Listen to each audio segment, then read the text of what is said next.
Good morning, or good afternoon, or good evening, wherever you are. My name is Brendan Harding. I'm a retired general surgeon and a sandplay therapist, and I've been a teaching member of IST for 20 years, a founding member of CAST, and I'm not a member of IST at the moment, but I'm here to produce a couple of videos to talk about doing sandplay with Zoom. Now, this is my therapy area. This is the meditation end of my therapy area. Down at the other end, which you'll see in a few minutes, is the sandplay area. And when clients come in, I light a candle, two candles, one for them and one for me, as a symbol of our kind of mutual presence, equally present, with the sense of, if you like, waiting potential for healing. But I have a few candles lit this morning. So anyway, I'm making 3 videos about this, and the first one is to tell you how I got into this, because it wasn't something I thought I would do. It never actually occurred to me until this following set of circumstances happened. And that was that I was in quite a challenging life situation, and I couldn't find the answer to it. And you know, if you're in that kind of situation, you get depressed and down and all that. And I had been to kind of spiritual advisor who gave me very advice. If I was a totally enlightened being, I would have accepted the advice, but I'm not.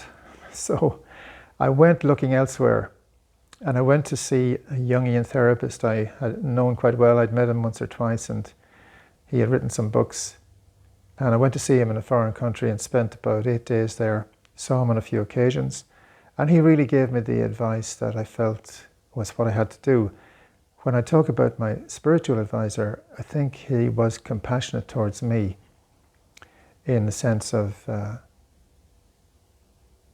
he was taking how difficult it would be for me into account when he was telling me, giving me his advice. So anyway, I got different advice from this person, and I continued to talk to him on Zoom when I came back to Ireland, and I wasn't making progress. So I decided one day, maybe I could do a sandplay, because I've had a really wonderful experience with sandplay. I worked for 6 years with Nessie Bailey and did over 100 sandplay sessions. And it had always been a sacred space for me, a place where I could be in touch with the unconscious.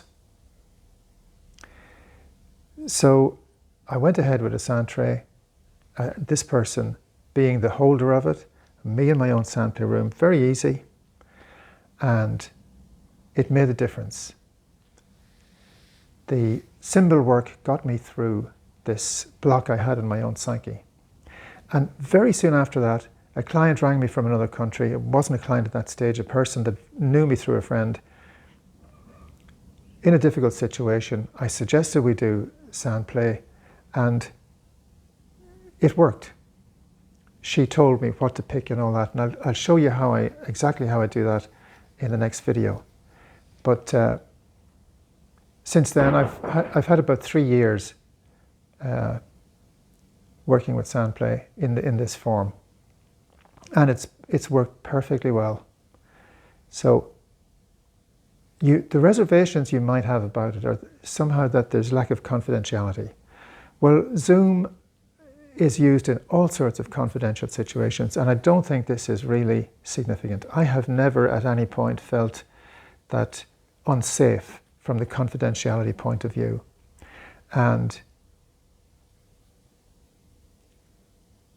Zoom is used all over the world in confidential and sensitive exchanges, and even if something did go awry in it, that doesn't necessarily mean that a disaster has happened.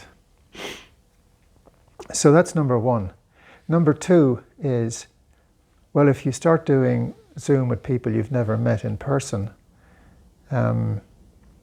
you could be more vulnerable as a therapist, and so could they. And this is an issue that you perhaps in the situations where you might use Zoom, where you otherwise will never see the client, you don't have control over what's going on. You don't have insight into what's going on in their environment, perhaps. And that is a concern. And after that, the idea that the client, well, it's just not the same if they're not there.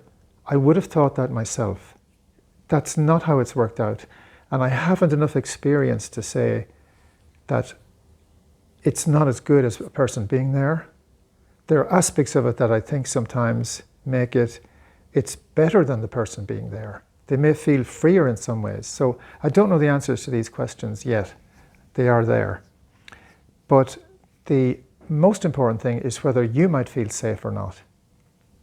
And I suppose with the kind of clients I've met and my experience over years of holding difficult situations, I felt completely comfortable with all of the clients I saw on Zoom.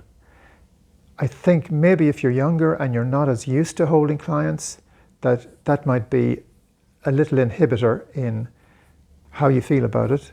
And I'd pay attention to that. I'm not sure, but it's a possibility. And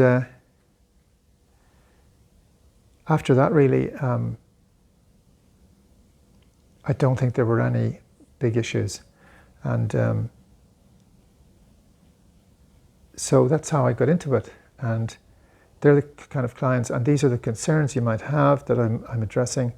And in the next video, I'll show you exactly how we do it. And in the third video, I'll talk a bit about the possible advantages of it and about Tire de Chardin and the noosphere. And in the fourth video, you will see some examples of trays that have been done over Zoom and how complex they can be. So thanks very much for watching, and have a good day.